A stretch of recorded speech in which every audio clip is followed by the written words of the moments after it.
Estamos outra vez aqui no podcast Plena Unção, já ia dizer Ministério Plena Unção, que não deixa de ser.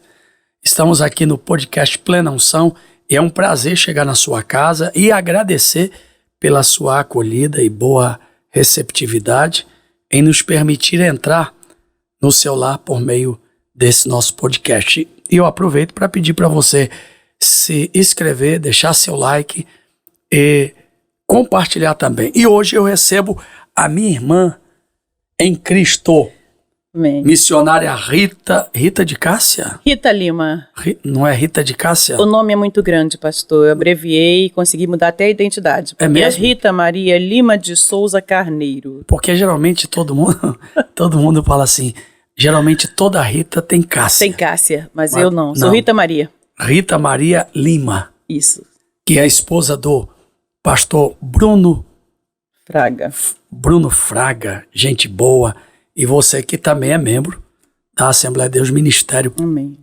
Ministério Cidade Nova. Amém. Ministério do Monte, ali do nosso amigo pastor Manuel Antônio Ribeiro. Carinhosamente a gente chama você de Ritinha. Isso. Tia Ritinha. Que eternamente. Eternamente. Você foi líder do departamento infantil. E eu lembro lá no Turano, isso aí. Primeira igreja que eu tive a oportunidade de dirigir, do campo de Cidade Nova, né? E tinha tudo bem. Graças a Deus, pastor. Prazer te receber aqui. Amém. É uma honra estar aqui. Conheço o pastor Marcos há muito tempo. Eu era adolescente, tá? Eu também era uma criança nesse tempo. Mas é uma honra estar aqui. Deus abençoe. Vai ser muito bom esse bate-papo. Que maravilha. E tia, eu tô sabendo que você está com um projeto muito maravilhoso, que é ali no Estácio, né? Amém. Ali a Avenida... Rua Estácio de Sá, número 23. Porque a Avenida Salvador de Sá vai... É paralelo a Estácio de Sá. Ali é Estácio, né? Ali é Estácio de Sá, que número? Rua Estácio de Sá, 23. 23. Em frente ao Hospital da Polícia Militar. Em frente ao Hospital da Polícia Militar e também próximo do barracão da Escola de Samba Estácio de Sá e ao lado da igreja, Primeira Igreja Batista. Isso aí. Todas essas informações. Isso aí. E esse projeto que nasceu no teu coração não começou de agora, já há algum tempo que você vem desenvolvendo essa ideia desse projeto. Nos fala sobre isso. É isso aí. Meu chamado missionário já tem um tempo, não é? Eu recebi esse chamado missionário há alguns anos atrás, porém eu não sabia bem qual seria a área, né? Para onde? Sim. O Senhor não tinha me mostrado em que seria fora do país alguma coisa. Não tinha essa informação ainda de Deus, até que eu recebi essa orientação do Senhor. Foi até bem assim diferente. Eu sempre trabalhei com crianças, não é? Eu trabalhei em creches comunitárias e num desses dias que eu estava na creche, assim que as crianças estavam no repouso, eu orando a Deus, e veio uma revelação mesmo, uma clareza na minha mente do Senhor de criar um projeto social.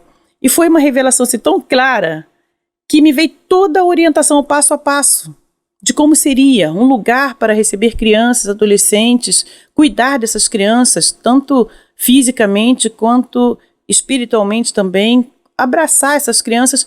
E interessante é que me veio uma clareza da sigla. Veio CREIA. CREIA é o nome do projeto? É o nome do projeto. Meu Deus. É o Centro Comunitário Raio de Sol. O projeto que nós estamos é o CREIA. E eu sabia que era uma sigla porque veio bem assim, uma clareza assim, C.R.E.I.T.X sigla. E CREIA significa Casa de Recuperação Evangélica da Criança e Adolescência. Então, essa recuperação, a princípio, ela é recuperar a infância mesmo. A infância. Espaço. O investimento é em criança, né? E adolescente. Em adolescente. Sim. A partir de qual faixa etária? Desculpa. De 7 anos a 14. De 7 a 14 anos. Isso. Sim. A intenção é criar um espaço onde a criança possa ser criança. Resgatar um pouco a infância, porque está sendo perdida. Uma menina de 7 anos não brinca, já está se voltando para uma sensualidade, para algo que não é o tempo. Sim. Então, o projeto CREA visa a ter um espaço de qualidade, para que esses meninos, essas crianças possam sair da escola, ir para esse lugar onde eles vão receber orientações, brincadeiras também, mas princípios cristãos de respeito, amor ao próximo, fé, companheirismo, um espaço saudável para que essa criança possa estar. Maravilha. E hoje você tem apoio político, porque aquele espaço foi cedido pela Prefeitura do município do Rio de Janeiro. Isso, nós estamos ali com cessão de uso. Concessão de uso, mas quanto à execução do projeto, você não recebeu nenhum incentivo, nem do Poder Executivo, não é? Nem do Estado, nem do município. Você está tocando por meio de pessoas que contribuem voluntariamente para esse projeto, né? É isso aí. Quantas crianças hoje você tem lá fazendo parte desse projeto? Então, o projeto ele visa alcançar, na sua totalidade, 75 crianças. É o nosso alvo. Sim. Porém, começamos agora com a turma piloto, devido à estrutura que nós ainda não temos, como o senhor bem disse, nós estamos com voluntários, um grupo de voluntários que está doando um dia na semana, 2 dias na semana para ir lá e fazer as oficinas. Então a gente não tem condições de ampliar esse número de atendimento. Essa turma piloto, são 20 crianças que estão lá às terças e quintas-feiras fazendo as oficinas. Terças e quintas. Isso. E então o início, a proposta é atender 75 crianças. 75 tem crianças. Lanche, tem almoço, tem... Não. Quando eles estão, só lanche, como que é? Só lanche, porque é o contraturno da escola. Eles vão para a escola pelo horário da manhã e no projeto à tarde. Sim. Quando chegam lá, eles têm lanche, não é? Eles lancham e participam das oficinas. No momento agora nós temos jiu-jitsu, uma oficina de jiu-jitsu, uma oficina de iniciação musical. Legal. Uma oficina de ginástica rítmica, porque os meninos estão mais focados no jiu-jitsu e as meninas com ginástica rítmica. E temos também uma oficina de artes. E o diferencial do projeto é que, além dessas oficinas, são mais tradicionais, existe o espaço Éder. O que é isso? Que oficina é essa? Éder é espaço de desenvolvimento do raciocínio. Olha. É onde entra aquele ambiente em que nós vamos trabalhar valores. Nós sentamos, fazemos uma roda com essas crianças e começamos a falar de comportamento, fé, companheirismo. Então eles têm a oportunidade de falar daquilo que eles estão fazendo, do que eles estão sentindo, e a gente então vai introduzir aí princípios cristãos, né, para eles. Então, a minha pergunta é, você nasceu no Evangelho? Não. Sua família? Muito pelo contrário. Conta aí um pouquinho de você. Como que é uma pessoa que não é de um berço evangélico sentir a necessidade de fazer ou de contribuir para uma sociedade que está vivendo o seu pior momento desse conflito de identidade de gênero, em que cada um quer fazer do seu jeito, da sua maneira, e você se lançar na proposta de um projeto como esse? Exatamente, foi bom o senhor perguntar sobre isso, porque eu não venho de um lar evangélico, não é? Embora muita gente não saiba disso. A minha família, muito pelo contrário, uma família super desestruturada. Eu sempre brinco, eu falo, gente, pensa numa família que tem tudo para dar errado. Teu pai é vivo? Meu pai faleceu, eu tinha 7 anos de idade. Tua mãe? Faleceu agora há pouco tempo, eu já era adulta, casada, quando minha mãe faleceu. Mas eu nasci numa comunidade, né, numa família onde não tinha nenhum princípio assim espiritual ou moral, até eu diria assim. É uma família onde tinha traficantes, meu irmão era no tráfico, havia prostituição por parte da minha irmã. Minha mãe sempre manteve assim o valor familiar, ela tentava manter isso, mas assim com respeito, a gente não falava palavrões, essas coisas ela nunca autorizou a gente a fazer. Mas não tinha estrutura assim, uma estrutura espiritual, não tinha.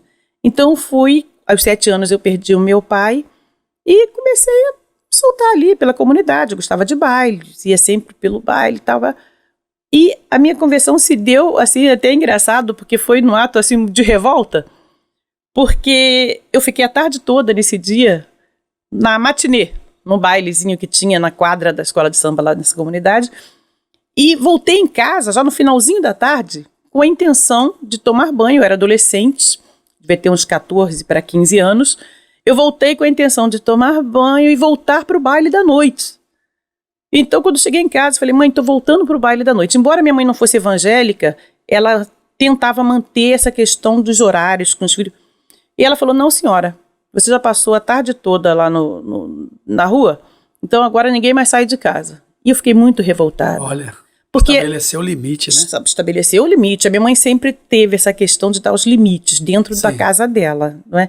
Então eu falei, mãe, mas eu preciso ir pro baile novamente, adolescente, aquela coisa, né? Vamos embora, te espero de novo no baile. E ela falou não. E eu fiquei muito revoltada. E aí ela falou assim, olha, os crentes passaram aqui hoje, dando aqueles folhinhos da igreja, que eram os folhetos, né? Dando aqueles papeizinhos da igreja, disse que lá na Assembleia tem festa. Se você quer sair de casa, vai para a festa dos crentes. E eu fiquei muito revoltada, pastor. É mesmo? Eu fiquei muito revoltada. No lugar do baile e para festa. Ir para festa. É uma proposta totalmente improvável, não dá. E aí? E aí eu falei, no ato de revolta, como eu não poderia responder a minha mãe, porque ela não permitia esse negócio, eu falei, sabe de uma coisa? Eu vou sair de casa, ainda que seja para ir lá para a igreja dos crentes. Então eu me vesti para o baile, totalmente com aquela roupa do baile, e fui para a igreja. E aí? Chegando lá, graças a Deus, fui bem recebida. Eu não pensava nem entrar na igreja, na verdade, só queria sair de casa. Então cheguei no quintal da igreja, fiquei paradinha lá, né? Tava tendo uma festa e a estratégia dos irmãos foi bem bacana. Eu até digo isso, olha, essa estratégia, tem alguém do lado de fora da igreja? Convida, pega logo e leva para dentro. Porque lançaram a rede, literalmente. Eu estava lá fora e falava, não, entra. Eu falei, não, eu tô bem aqui, não entra. Entrei naquele culto, me colocaram lá na frente. Para eu sair, ficaria constrangedor, porque eu estava lá na frente, a igreja estava muito cheia. E naquele dia, eu ouvi a mensagem do Evangelho pela primeira vez. Eu tinha 14 anos e fui totalmente impactada com aquela mensagem.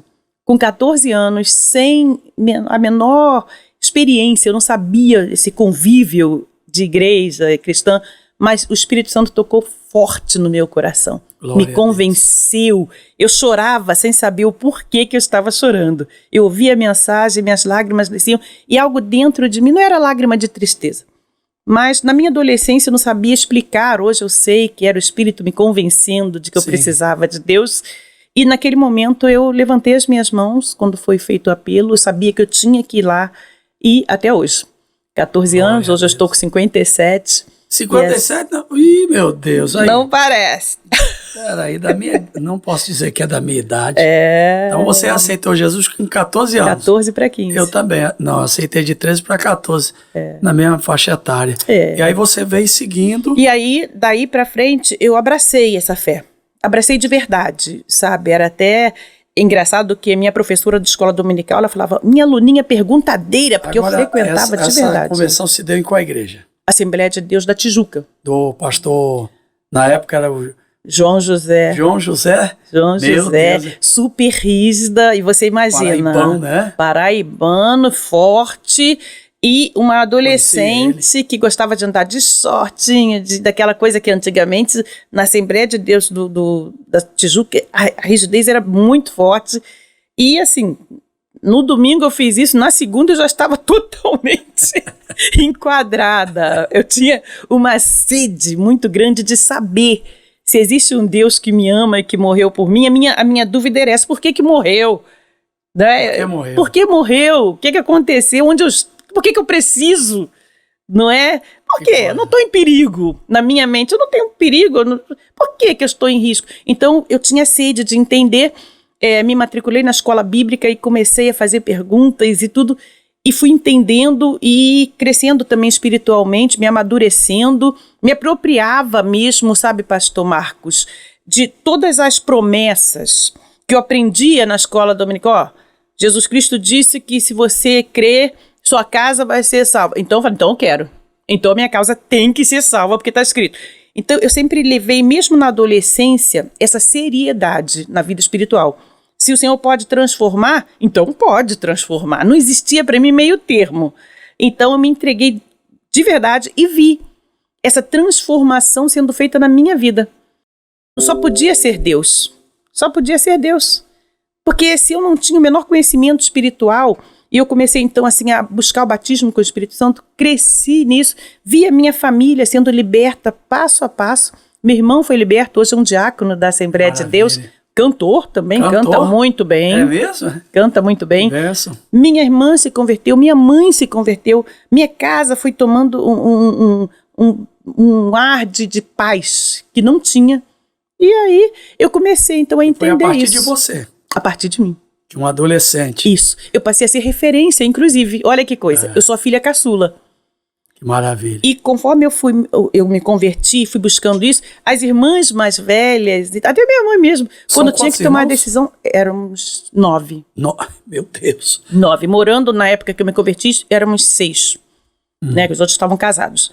Mas é interessante que eu comecei a passar a ser referência de comportamento, de fé, como eu sempre gostei de falar, disso que eu aprendia. Então, quando elas tinham que tomar uma decisão, estavam preocupadas com alguma coisa, fala com a Rita, pergunta a Rita. Meu irmão também, quando tomou a decisão de sair da vida do crime, eu cheguei da rua, ele estava lá esperando. Que maravilha. Para eu orar por ele, para ele ir lá entregar aquelas coisas que ele não queria mais para a vida dele. Oramos e ele conseguiu em paz. Como Deus é maravilhoso. Estou falando aqui, conversando com a missionária Rita Lima, mais carinhosamente conhecida como Ritinha, porque nós a conhecemos há mais de 30 anos. Congregamos junto na Assembleia de Deus de Cidade Nova, do nosso amigo pastor Manuel Antônio Ribeiro. E hoje Ritinha está fazendo um trabalho, um projeto social, e ela está particularizando aqui para nós a vida, o encontro com Cristo, o que aconteceu. Ritinha, e você veio estudando, você fez o concurso para a prefeitura. Isso. E aí você se tornou funcionária do município. Isso. Como foi a vida? Foi se desenhando. Mais ou menos.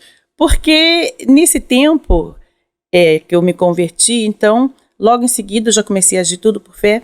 Consegui, na prefeitura, nesse tempo, né, isso em 1980, não existia ainda ONGs, certo? Tá. Que a prefeitura não terceirizava. Então eu comecei a trabalhar numa creche na comunidade minha, uma creche comunitária, que hoje quase não existem mais, mas naquela época existiam as creches comunitárias, um grupo de mulheres que se reuniam para tomar conta das crianças, para que a mãe, uma coisa bem simples, um espaço onde as mães levavam as crianças, tinha um grupo de voluntárias que tomavam conta, recebiam um agrado dessas mães, um dinheirinho, essas mães, para irem trabalhar fora. Esse trabalho foi tomando corpo, a Unicef na época entrou, reconheceu, estou fazendo um resumo bem grandão, e construiu o espaço, a creche comunitária, nós estávamos ali, a prefeitura então entra... Incluiu vocês. Só por RPA, Recibo de Pagamento Autônomo. Sim. Ela auxiliava dando o lanche, a merenda das crianças e fazendo pagamento de recibo de pagamento autônomo para uma ajuda de custo para as professoras. Porém, isso durou... o recibo de pagamento autônomo, ele é específico para uma prestação de trabalho com tempo para acabar. E aí descobriu-se, então, advogado, uma mobilização que houve e tal, que a prefeitura não poderia estar pagando com recibo de pagamento autônomo um grupo de pessoas por tempo indeterminado. Aí houve uma mobilização, o risco de demitir todo mundo, porque era diretamente com a prefeitura, não tinha hoje como nessas ONGs que fazem terceirizado. E uma luta grande, uma luta bonita, as comunidades se reuniram, as creches e tal, os pais, fomos todos para a prefeitura. E chegando lá, não demite, porque olha isso, mais de 700 pessoas são crianças. E criou-se então uma forma de não demitir, mas fazer um contrato por 1 ano para que essas pessoas fizessem esse trabalho recebendo por 1 ano. Depois de 1 ano, acabou o vínculo. Mas o nosso advogado representante das pessoas colocaram uma cláusula. Olha, então tá. Nessa cláusula vai ser o seguinte: 1 ano para que vocês não demitam e elas trabalhem. Se passar 1 dia do contrato depois de 1 ano, automaticamente elas entram para o quadro do município. E aí foi todo mundo orando forte, né, pastor? Aí o prefeito esqueceu. Claro. Esqueceu. Porque ficaria difícil demitir aquele grupo de pessoas sem ficar ruim, não é? Era um trabalho bonito. E assim nós entramos todas. Você trabalhou quanto tempo na prefeitura? Me aposentei tem 4 anos, no mesmo trabalho, né? Eu comecei com 18, me aposentei com 54 anos. Meu Deus. Então foram 30 e poucos anos. Trabalhando, prestando Direto. serviço. E aí entra a questão, né? Tanto desse chamado missionário, quanto como as coisas vão sendo alinhadas. Porque quando eu me vi sendo chamada para essa obra missionária, não sabia ainda, na minha vida secular, eu já estava encaminhada para o trabalho com criança. Que benção. Da prefeitura. Então, comecei trabalhando nas creches, educação infantil. Eu só tinha o ensino fundamental, até a 8ª série. Gostando e começando a buscar um aprimoramento, fiz o ensino médio, continuei trabalhando, me formei em pedagogia, Olha, né? Hoje eu sou formada. Que benção. E nessa mesma área, dentro da prefeitura, quando essas creches passam da Secretaria de Assistência para a Secretaria de Educação, eu continuo na Secretaria de Assistência como agente comunitária e começo a trabalhar com o PET, que é o Programa de Erradicação do Trabalho Infantil, dentro da prefeitura. Eu trabalhei tanto dando aula como depois coordenando esse projeto e fui vendo a realidade dessas crianças. Trabalhava diretamente com elas. E aquilo foi forte no meu coração. A gente precisa fazer mais por essas crianças. Muito mais. Porque existe uma violência muito grande. Não só a violência física, mas a violência da ausência do poder público, a violência da ausência do pai, da família, de um apoio. De uma mãe que tem que sair cedo para trabalhar e quando volta, não dá conta. Já volta em frangalho, sem poder dar atenção. Exato. Isso tudo são violências. Então, inclusive, na minha monografia... Só antes de você continuar, que as pessoas acham que a violência é só um sopapo, a violência física, exato, mas também tem a violência psicológica, a ausência. A ausência do poder. Sim. Então, na minha monografia, né, conclusão de trabalho na faculdade, eu escrevi sobre isso. As diversas formas de violência e como elas interferem no aprendizado. Porque a criança, quando ela briga na escola, quando ela agride, poxa, ele agrediu, mas ele já tá, essa violência já vem anterior. Por quê? Eu cheguei a visitar algumas casas, visitas domiciliares, dentro do trabalho com PET, onde a criança morava num quartinho pequeno, a casa dele se resumia a um cômodo pequeno, sem banheiro, banheiro lá fora, sem saneamento básico, e para morar dormindo ali num colchão, 5, 6 filhos com uma mãe, uma coisa terrível. E aí, quando essa criança vai para a escola, e em algumas dessas mães que trabalhavam, tudo bem, tentavam ainda manter uma vida digna, quer dizer, dentro da medida do possível, outras eram mães viciadas. Eram mães que não valorizavam o estudo. Mas essa criança estava lá, na escola.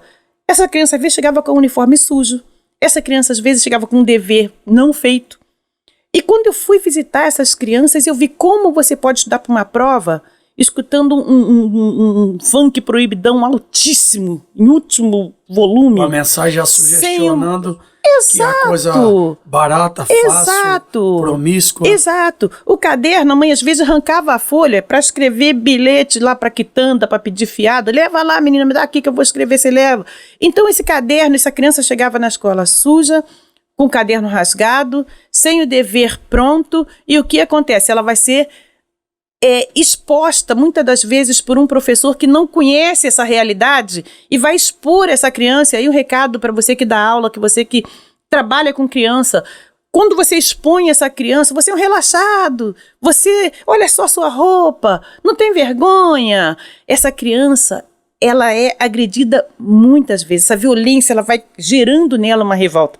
E quando agride fisicamente, é só um estouro, porque já vem sendo ali, né? Então, isso tudo que eu vivenciei. Na verdade, eles são adotados também por uma rede social perversa. Sim. Que mostra uma facilidade de vida em que o menino às vezes não tem o que comer, mas tem um iPhone. Às vezes um celular caro. Exato. O pai, a mãe, eu já vi um caso de uma família que a menina ficou revoltada e o menino também, que queria que o pai se virasse dos 30 para dar um tipo de celular que na sala todo mundo, para ser aceito naquele grupo, é preciso ter bancar um status que na verdade falta dentro de casa o pão, falta a comida e falta o principal, que é o carinho. Isso E antes de ter as coisas, é ensinar a ser. Isso é muito cruel, pastor. O que a mídia faz, o que esse sistema faz é muito cruel. Porque para você ser, você tem que ter. Se você não tem, você não é. Então, para uma mente que está agora em formação, uma criança, um adolescente, isso é muito sério. Nós sabemos que na adolescência, essa necessidade do pertencimento ao grupo é muito forte. Então, se o grupo tem, eu tenho que ter a qualquer custo. Eu sou aquilo que eu tenho. Se eu não tenho, eu não sou nada. E isso tudo que eu fui vivenciando nessa minha experiência com o PET, com esse trabalho, alimentou muito e fortaleceu muito a vontade de contribuir para mudar isso, para ajudar esse garoto a entender que ele não precisa, ele não é o que ele tem. O valor dele não está no que ele tem, mas no que ele no que ele é. Sim. Você é importante pelo que você é, não pelo que você tem. Você não precisa estar com uma roupa de marca para você ser uma pessoa importante, não. O que você é que faz a diferença. É isso que o projeto leva no Éder, né? A gente conversa muito sobre isso. Você sabe que tem um pastor até que está para vir aqui, e você vê como que é a disfunção da sociedade. O menino era da igreja, foi cortar o cabelo. E nisso, na comunidade, passando, a polícia viu e deu a ele a ordem para ele parar. E ele não entendeu, continuou seguindo. Sim. E foi morto pelas costas. Um menino de 22 anos, o nome dele é Lucas, era Lucas, né? E o pai vai até vir aqui contar esse episódio que a gente está esperando. Pastor Herbert. É Herbert o nome dele? Esqueci o nome. É mais ou menos assim. E esse pastor, ele, a partir daí, levantou a ideia de um projeto para atender meninos e socorrer pessoas aflitas. Você não teve nenhum histórico com você, mas o ambiente onde você se criou, onde você cresceu, despertou em você a necessidade de ser alguém, um agente transformador. Isso aí. Isso a educação. Isso é muito interessante. Você não precisou se drogar, se prostituir. Não. Você é um exemplo de superação, de alguém que teve todos os incentivos, inclusive dentro de casa, para se tornar alguém totalmente fora do contexto de uma sociedade, mas no encontro com Cristo, a sua vida foi direcionada a seguir uma trilha totalmente diferente. Isso aí, pastor. Eu sou exemplo disso. Se você consegue, eu vim de um meio que eu não tive o menor incentivo para estudar, para achar que seria importante estudar. Muito pelo contrário. Minha mãe nunca incentivou. Minha mãe, ela acreditava que a mulher não precisava estudar. Precisava arrumar um marido para sustentá-la, sem, não tinha importância. Ser uma creusa, ser uma dona de casa. Exatamente. Você escreveu o livro, né? Sim. E esse livro não saiu ainda ou saiu? Não, tá para sair agora, se Deus quiser. Qual é o tema? Minhas fraquezas, fonte de força. Minhas fraquezas, fonte de... Ultrapassando a fronteira para o milagre. É mesmo? É. Aí você conta todo o testemunho da vida, a trajetória, ou é um assunto bíblico? É um assunto que fala de superação mesmo, através de você acreditar em Deus e em você mesmo. Que o impossível, ele se torna possível quando você leva a sério a fé que você tem. E o fato de você ser uma mulher negra, você encontrou alguma barreira, alguma dificuldade por onde você tramitou? Olha, pastor, assim, a princípio, claramente, não. Mas de uma forma bem assim, bem sutil, é claro. Não é? Isso aí eu acho que não tem uma pessoa aqui na nossa cidade que seja negro, que não tenha uma história para contar. Sim. Mas no meu caso, eu tinha isso muito dentro de mim. Essa questão de me achar inferior. Você tinha? Sim, complexo, que por ser negra, por ser favelada, né, nasci numa favela, eu não me achava digna de entrar em alguns lugares. É mesmo? Eu me sentia pequena demais quando eu entrava, por exemplo, na própria prefeitura. Quando eu fui lá tratar de assuntos, levar documentos, nossa, minha cabeça latejava. É mesmo? Eu falava tão baixinho para pedir uma informação, E aí quando a pessoa olhava, mas o que você quer?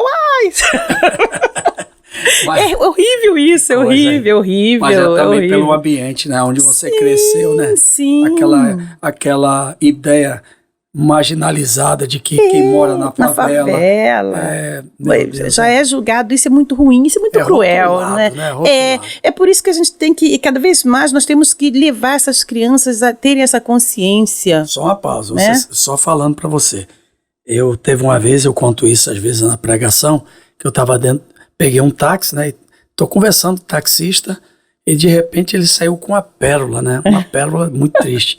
Ele disse assim, são 3 classes que eu não gosto. Ele disse, eu não gosto de preto, de favelado e nem de nordestino. Aí eu falei, peraí, o que você disse? O quê? Eu não gosto de preto, de favelado, nem de nordestino. Pronto. Eu odeio. Eu falei, então pare o táxi que eu tô descendo. Descer. Por quê? Porque eu sou nordestino e você tá cometendo aí coisa absurda. Não foi isso que eu quis dizer. Não, você já disse, amigo. Então, terrível. Continue falando aí, porque eu senti a necessidade de falar isso. Porque não só o fato de você ser uma pessoa que viveu e que esteve num ambiente que é um ambiente estigmatizado, como também alguém olhar para você, rotular, julgar você, como eu também senti. Quando cheguei no Rio de Janeiro, alguém queria ofender, dizia, isso é coisa de Paraíba. Então, é verdade. Paraíba era sinônimo de burrice, né? E às vezes a gente acha graça desse tipo de piadinha, não sei o quê, porque realmente a gente não tem a dimensão de quanto isso fere, isso machuca. E nós não fomos educados para isso, não é? E depois, eu agradeço muito o fato de eu ter me convertido, pastor. Acho que desse ponto da minha vida, a mudança foi assim enorme. Porque no Evangelho a gente encontra as ferramentas que a sociedade não pode nos dar. Isso. O poder de Cristo transformador nos dá esse ganho que às vezes o pai, a mãe, a família, a estrutura familiar não nos pode dar. Você disse, eu vim de uma família disfuncional. Isso. E aí como alguém que não teve um exemplo de pai e de mãe, que em todo o seu aspecto estava totalmente desconstruído, e conseguir se erguer no meio dessas cinzas e ser a pessoa, e se tornar a pessoa que hoje você é. O Evangelho tem tudo para mudar uma sociedade. As pessoas que não conhecem o poder do Evangelho ligam muito o Evangelho, é coisa de crente, é coisa de igreja. Não. O Evangelho é algo assim que é social, é mudança social. Entende? Quando você conhece a mensagem do Evangelho, você aprende sobre valorização da vida, do ser humano, do respeito ao outro, do respeito a você é especial, sabe? Então isso tudo vai mudando.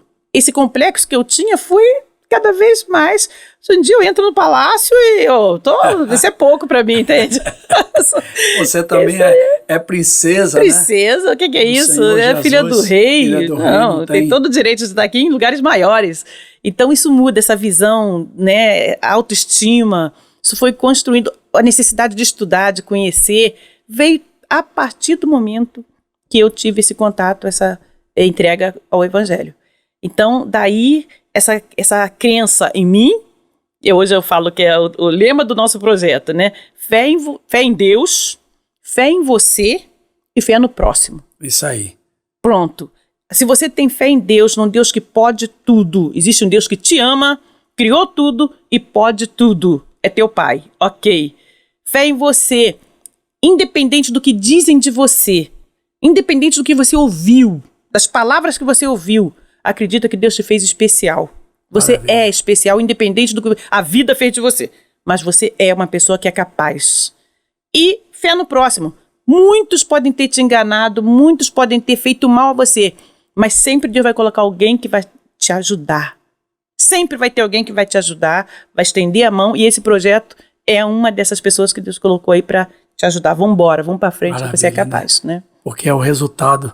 Eu ouvi uma frase que alguém dizia, é necessário que alguém sofra para que outro seja beneficiado.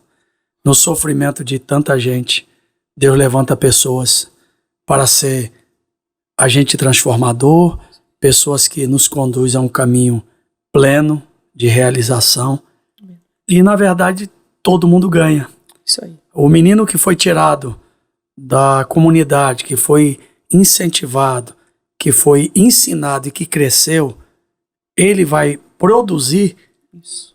num efeito, numa escala tão maior do que aquele que ficou lá no tráfico, daquele que se envolveu e que morreu de forma prematura. Sim. Então eu acredito muito nisso. E tem uma coisa, desculpa, Sim, pode falar. Só para concluir, eu gosto muito de Paulo Freire quando ele diz o seguinte, no livro A Pedagogia do Oprimido, Sim. a gente aprende que aquele que foi oprimido pelo opressor, esse oprimido acaba querendo se tornar opressor também do outro. Sim. Porque ele viveu a opressão e agora quando ele pode, ele oprime. A gente vê muito isso em algumas famílias, em alguns pais que reproduzem o mal que viveu e ele mesmo de forma inconsciente ou ele acha que agora ele vai fazer a mesma coisa com o filho. Não, e ainda usa, Né? ainda usa a frase de efeito.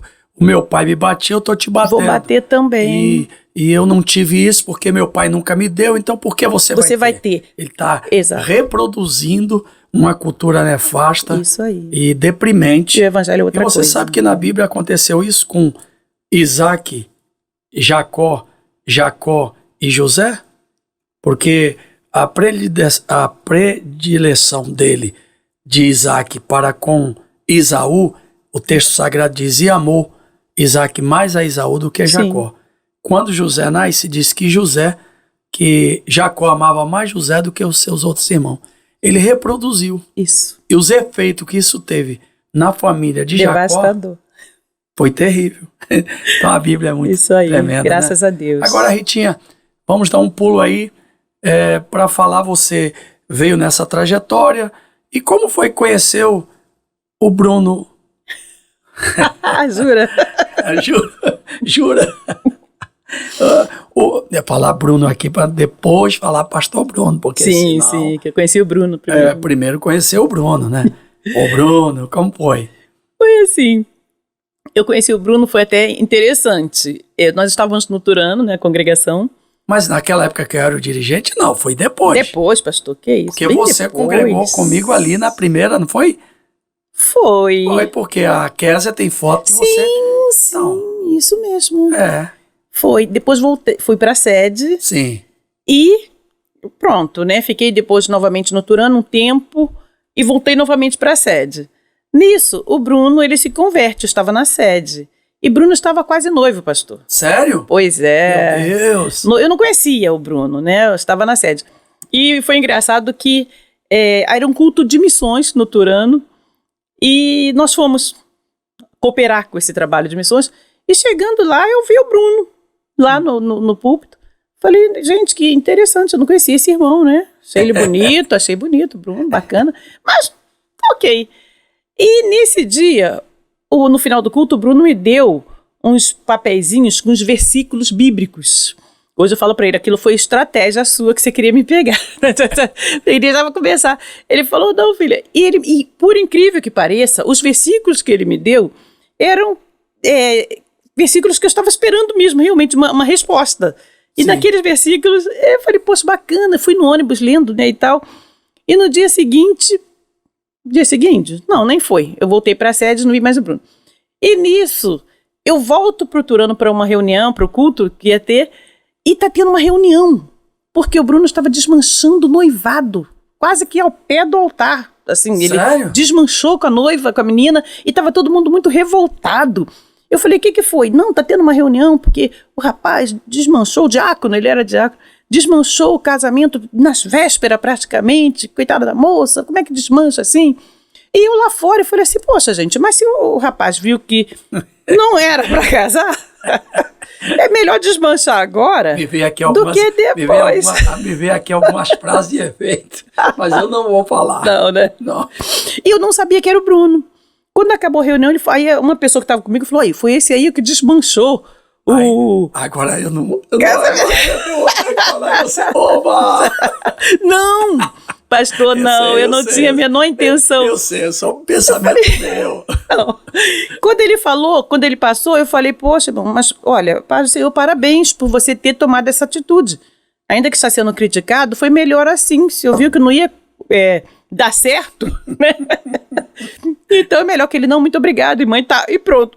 Daí nós fizemos amizade, começamos a conversar e trocar ideias, começamos a namorar e um ano depois casamos. Meu Deus, foi muito engraçado isso. Foi. Eu não conhecia essa história, não. Pois é, pastor. São Foi muitos assim. detalhes, né? Foi assim. E vocês estão casados há quanto tempo? 21 anos, vou fazer 22. 21 anos, graças a Vou Deus. fazer 22 anos. O Bruno é zeloso, o pastor Bruno, ele é zeloso, também congregou comigo, né? Vocês congregaram no início da igreja, e ele faz um trabalho, é dedicado, é um homem de oração, um ser humano fantástico. Eu louvo a Deus pela vida de vocês. Isso aí. E fiquei feliz. Vocês não tiveram filho? Não, Bruno tem uma filha, já moça, né, antes de se converter, a Cássia, já está bem grande, já é uma moça de quase 30 anos, 24, se não me engano. Mora lá no Nordeste? Não, aqui no Rio. Sim. Aqui no Rio mesmo. E eu tenho um filho de criação, que é o meu sobrinho neto, que eu criei desde bebê. Hoje está com 32 anos, Augusto César, meu filho, né? Mas juntos nós não tivemos filhos. Mas aí adotou um monte de criança. Pois é. E Bruno foi assim um companheirão. Até, inclusive, quando nós ganhamos esse espaço na seção de uso aí da prefeitura, quando nós abrimos esse espaço, pastor, tinham 18 caçambas de entulho lá dentro. Eu lembro disso. E nós, Bruno Agora, foi parceiro aí na... Teve uma fase que você tinha um espaço ali no Borel. Sim. E eu lembro dessa situação que alguém chegou e disse que aquele espaço não era seu. Não era, nossa. E que você teve que abrir mão, perdeu, né? Alguém diz, ó, literalmente, não adianta, que você perdeu. Isso aí. Mas, na verdade, eu cheguei até a falar com você, é melhor abrir mão. Isso, porque eu Deus lembro. tem... Perder não significa perder. Isso. Tem pessoas que querem tomar no supapo, né? Não, eu me apodero e pronto, porque eu tenho mais força. Mas será que vai valer a pena se apoderar de algo que não é seu, né? Você abriu mão, Deus te abençoou, te dando num lugar muito perto da estação do metrô. Não, sem comparação. Bem localizado. Quer dizer, você saiu do 0 pro 10 mil, eu imagino assim. Sem comparação. Sem comparação. Sem comparação, não dá pra comparar. E na época eu fiquei muito triste, né? Eu lembro. Fiquei triste, fiquei arrasada. Como é que pode? Inclusive, nós íamos te dar as telhas pra lá. Isso mesmo. Tinha 60 metros quadrados de telha. Tive que dar não sei pra onde, porque a gente tinha que liberar o espaço aqui, tinha tanta coisa. Aí você acabou perdendo. Isso. Na verdade, não perdeu, não, ganhou. Era outra, o que Deus tinha era bem maior, melhor. É isso aí. Agora, nessa tua experiência desses tantos anos de trabalho com criança, o que você dá assim como perda? Eu não consegui. Eu não consegui, essa criança que eu acompanhei, esse menino, acabou eu não conseguindo. Você tem essa tristeza no seu coração por não, de repente, não ter conseguido alguém? Você sabe que não? Não? Pastor, sabe que você fez lembrar uma coisa interessante. Tanto na época da creche, que eu já havia me convertido, eu tinha o hábito de interceder por as crianças na hora do repouso. Sim. E olha que coisa interessante. Eu intercedia quando eles estavam deitadinhos, eu falava, Deus, eu não sei o futuro dessas crianças. Tem 4 anos, 3 anos, né, de idade, e daqui a pouco, com 5 anos, eles vão sair. Eu não tenho mais como saber. Mas eu abençoo a vida deles, são todos moradores aqui da comunidade, mas que eles cresçam homens de bem, que eles cresçam homens tementes a Deus, que eles cresçam cidadãos bacanas. Eu fazia essa oração para eles ali. E você sabe que eu encontro com eles hoje. Um é o pastor Fernando. Ah, é? Que era terrível na creche, ele sabe disso, né, Fernando, se estiver ouvindo. Ele era terrível. Fernando da onde? Pastor Fernando Cavalcante. Ele era da São Miguel, agora ele está congregando no outro ministério. Sim. E o Fernando era uma dessas crianças. A Érica, que era uma dessas crianças, é minha secretária hoje no projeto. Olha. Cristã, uma bênção. E outros que eu fui encontrando no PET, o Programa de Erradicação do Trabalho Infantil, que já eram crianças maiores, e alguns deles falavam comigo, tia, trabalhavam diretamente para o tráfico ou indiretamente, iam para lá, né, fazer pequenos serviços. E eles falavam, tia, se a gente entrar no tráfico, a gente pode ganhar um dinheiro legal, a senhora ganha menos do que... E eu falava para eles assim, olha só, tem razão. Se eu quiser também entrar, eu entro. Tem vaga para todo mundo. Mas eu prefiro ganhar pouco. Olha. E ter liberdade de ir e vir. Não dá para comer caviar, mas dá para comer um pastelzinho com caldo de cana e dormir em paz. Olha e só. outra coisa, eu quero encontrar daqui a alguns anos, eu falava isso para eles, no nosso espaço. Daqui a alguns anos eu quero encontrar você com a sua família. E você, quando estiver bem velhinha lá, você me encontrar na rua, você vai estar com seu filho, com a sua esposa, e vai falar, ó, essa velhinha aqui me deu aula, essa velhinha aqui foi minha professora. Eu não quero daqui a alguns anos ter que ouvir a notícia que você está morto, que você está preso. Não quero, não quero. Então é uma escolha. E hoje eu encontro esses garotos, eu encontro trabalhando. Que maravilha. E eles falam comigo, 2 eu já encontrei, falou, poxa tia, ó, tô aqui fazendo esse trabalho, é humilde tudo.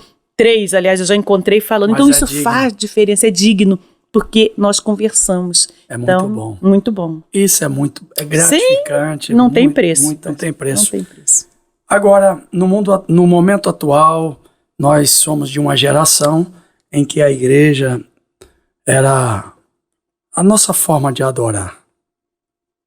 A entrega, a dedicação, a seriedade como era tratado.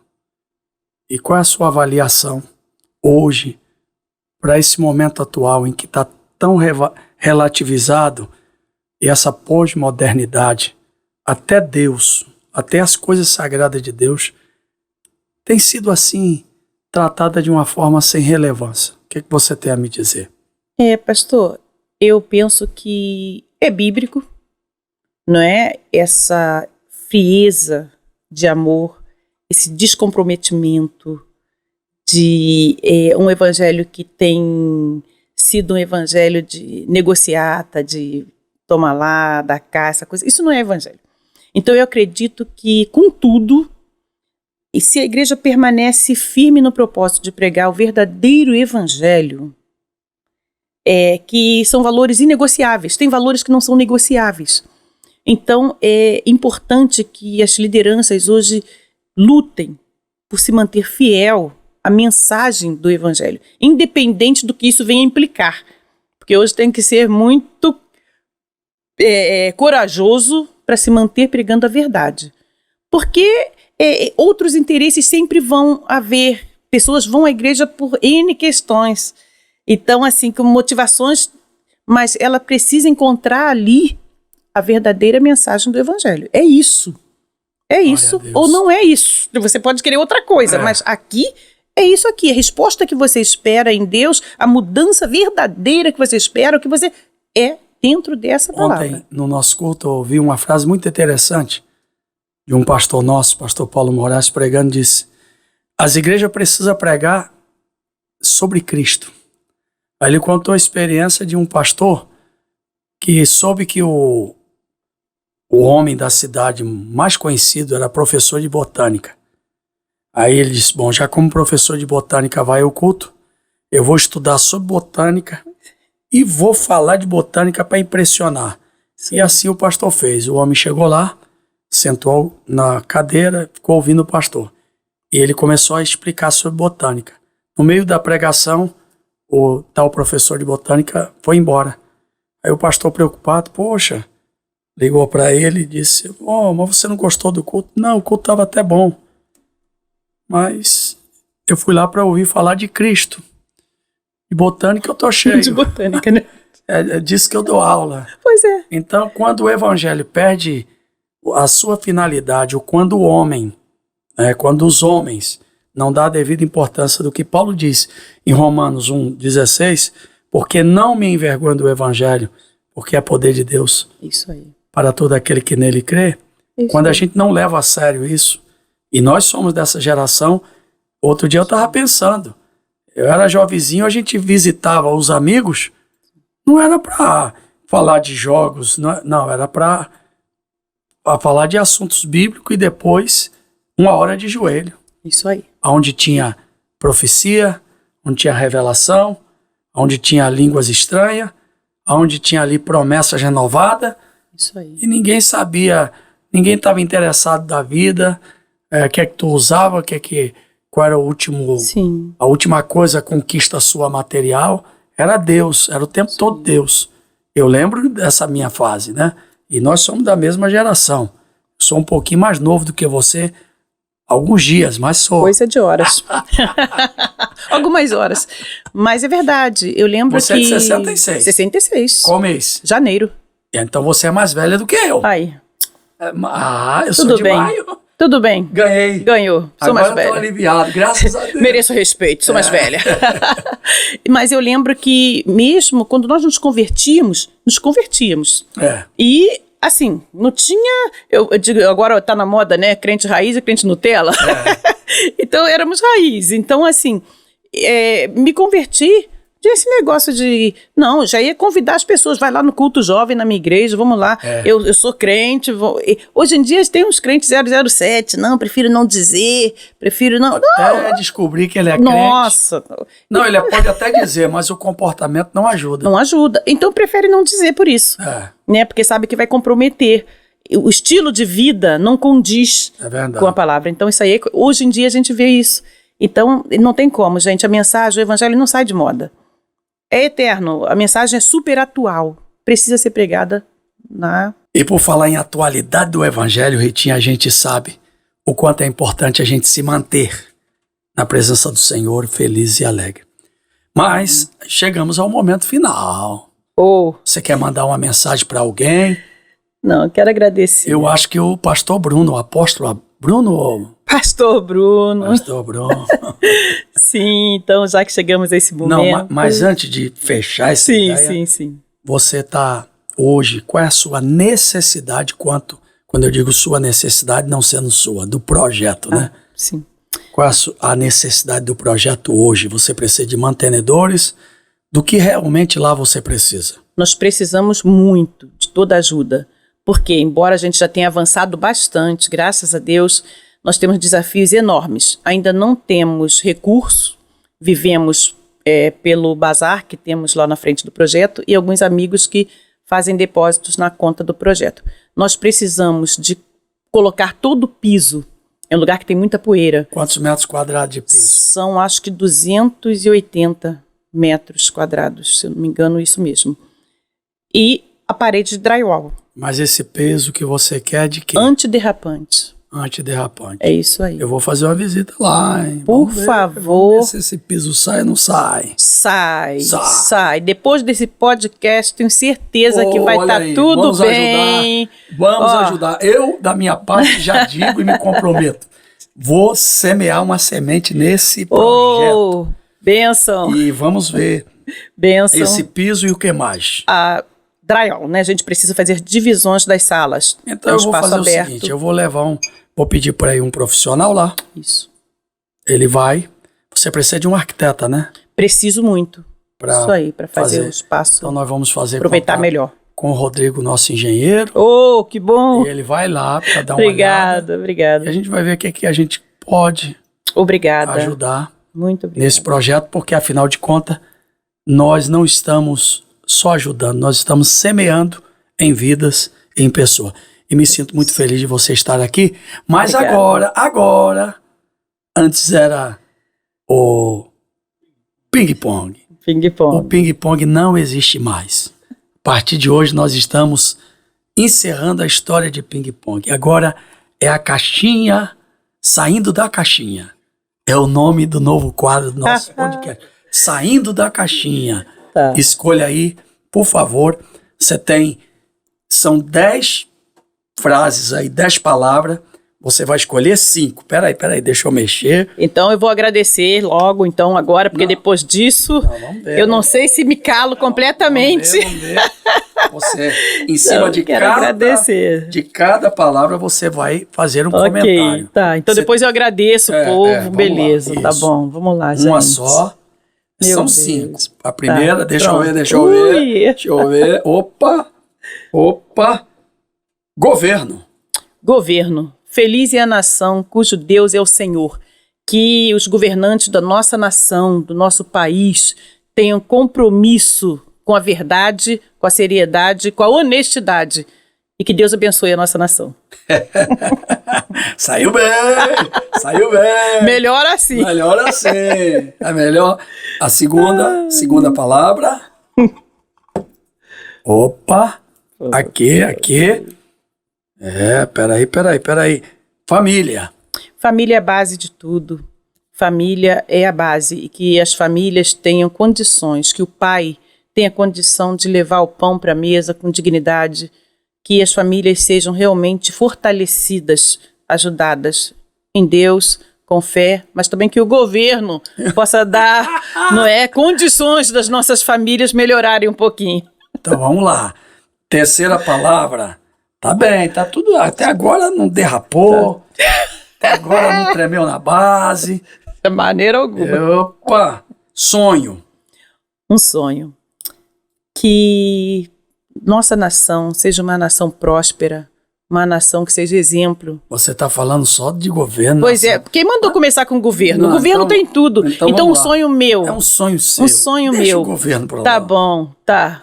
Mas que o governo seja exemplo para nossas crianças. Mas olha, um sonho meu. Concluir o projeto, ver o projeto funcionando, ver as igrejas evangélicas abraçando essa questão social, porque evangelho é isso, né? É corpo, alma e espírito. Glória a Deus. Terceira, quarta palavra. Olha, que coisa maravilhosa. Ih, meu Deus, caiu aqui. Acho que não era essa. Pronto, vai ser daqui. Opa! São 10 palavras, mas com direito a escolher 5. Decepção. Decepção. Com pessoas que dizem pregar o evangelho de amor e que na verdade não se importam com a dor de quem está tão próximo dele, que pode fazer e não faz. Me decepciona muito isso. Opa, meu Deus, olha, agora parece que está esquentando. Vamos ver, a última eu tenho que balançar a última. Vamos ver. Pronto, Ritinha. Muito. Ai, meu Deus. Gostou, Andrezinho? Gostou, Cauã? Pronto, aqui essa a ideia última. Eu acho que foi melhor, hein? A última deve ser, agora, você prefere carne ou peixe? Realização, olha aí. Realização no campo pessoal, eu me sinto uma pessoa realizada. Glória a Deus. Estou fazendo o que eu acredito e estou vendo que estou no caminho certo. Eu me sinto uma pessoa realizada na minha vida, graças a Deus. Bom, você falou de governo, você falou de família, você falou você falou de sonhos, você falou de decepção e falou de realização. São 5 pilares da vida do qual você mexeu e do qual você pôde externar. Ritinha, é muito bom ter te recebido aqui e eu quero que você aí fale pro pessoal, os irmãos da igreja, os irmãos da Assembleia de Deus de Cidade Nova e a tantos amigos que te conhecem, porque você é uma mulher de Deus conhecida, pregadora. Amém. Não é? Dizer uma frase que eu ouvi do Bruno, do pastor Bruno. A missionária Rita pregou outro dia, olha, se o próprio marido, não sei se ele está vendendo peixe, mas ele não diria isso por acaso. Então, a chancela está no lar. E isso é muito mais importante. E a tua experiência e vivência com Deus tem te levado a esse exemplo de vida que para nós é inspirador. Fale para o pessoal que está em casa te assistindo. Amém, pastor. Eu quero agradecer ao Senhor e pela oportunidade de estar aqui falando. Eu acho que isso é... Eu preguei sábado e falei o seguinte para aquelas mulheres. A pregação, o tema era sobre o Espírito Santo habita em mim. E eu comecei essa pregação dizendo, eu quero agradecer por vocês lembrarem do meu nome dentro desse tema. Se alguém pensa no Espírito Santo, vamos falar sobre o Espírito Santo e pensa na missionária Rita, que bom. E eu falei para elas, né, o que você leva as pessoas a pensarem de você? Em que assunto as pessoas pensam em você? Né? Então, se alguém pensa em você quando o assunto é algo positivo, isso já é uma bênção. Você ser lembrada quando o assunto é algo positivo. Isso para mim é um presente de Deus. Eu quero muito agradecer ao Senhor, agradecer ao ministério, a Decinho, o pastor Manuel, que sempre acreditou muito em mim. Meu pastor, eu chamo ele de incentivador de voo. Você fala que quer fazer alguma coisa e ele faz igual a mãe do passarinho. Então vai, que você é capaz, vamos embora. Isso é muito bom, eu aprendi também a incentivar outros por esse exemplo dele. Todo o ministério, os voluntários da igreja, o projeto social, os voluntários que estão ali acreditando junto comigo, muito obrigada. Meu esposo, Bruno, que abraçou o projeto comigo e trabalhamos juntos no início, tirando entulhos. E graças a Deus, eu agradeço muito a Deus, agradeço a você e peço que vá lá conhecer o nosso projeto, vai lá. Sempre tem algo que você pode sim fazer e ser útil. Muito obrigada. Uma vez mais, pedir a você, solicitar a você o apoio. Eu tenho certeza que alguns amigos que eu vou falar, tanto deputado federal quanto estadual, e um vereador, e se possível a gente vai falar com o prefeito, com o governador. Maravilha. Mas esse projeto vai tomar uma expansão grande. Amém, eu acredito. Da minha parte, eu estou empenhado em também fazer parte desse grande projeto. Amém. Que o Senhor te abençoe, minha irmã. Obrigada, pastor. O Senhor te abençoe, a você, ao Bruno. E eu quero louvar a Deus pela vida de André e Cauã, nossa equipe, e também a todo o Ministério Plena Unção. Compartilhe e se inscreva no nosso canal. Que Deus te abençoe. Paz. Amém.